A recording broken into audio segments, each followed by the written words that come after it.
Hi guys, வணக்கம்.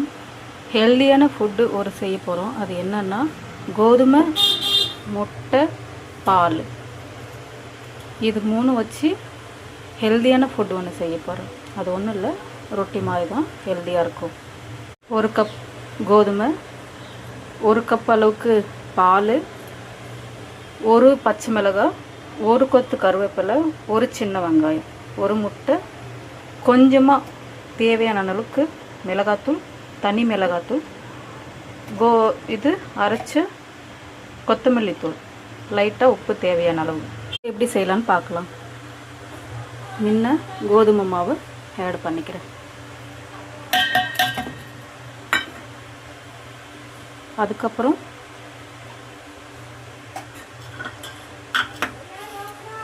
பச்சை மிளகாய், வெங்காயம், இதெல்லாம் ஒன்றாவே சேர்த்து நம்ம ஆட் பண்ணிக்கலாம்.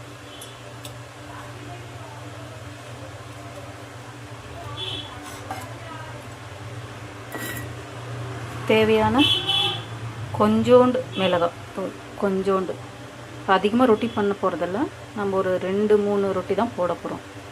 கொஞ்சோண்டு மிளகாத்தூள், கொஞ்சோண்டு கொத்தமல்லி தூள், தேவையான அளவு உப்பு. உப்பு கம்மியாக போடலாம். இப்போ முட்டையை சேர்த்துக்கலாம்.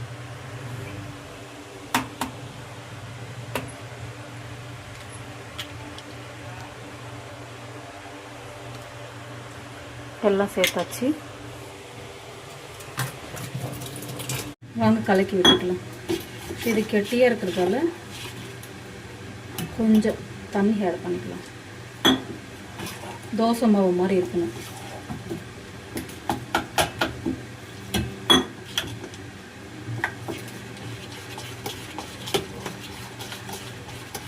நல்லா கரைக்கி வச்சு ஒரு 2 நிமிஷம் ஊற விட்டுடலாம்.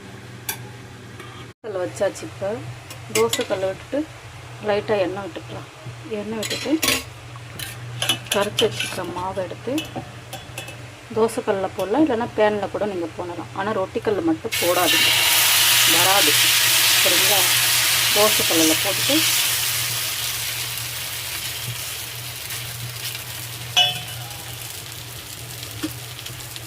வேக விடுங்க. இது பொன்னிறமாக வர மாதிரி வேக விடணும்.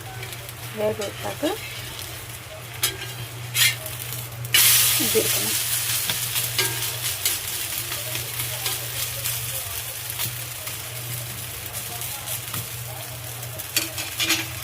இப்போ நம்ம போட்ட முட்டை, பால், கோதுமை நல்லா எப்படி இருக்குது பாருங்கள்.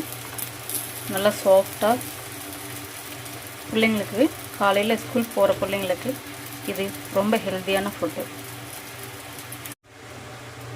இதாங்க ஹெல்த்தியான ஃபுட்டு. இது அவருக்கு பிள்ளைங்களுக்கு கொடுக்குறதுக்காக நான் ரெடி பண்ணியிருக்கேன். இப்போ அவன் சாப்பிட்டும் போவான், எடுத்துகிட்டு போயிடுவான். பிடிச்சிருந்தா லைக் பண்ணுங்கள், கமெண்ட் பண்ணுங்கள்.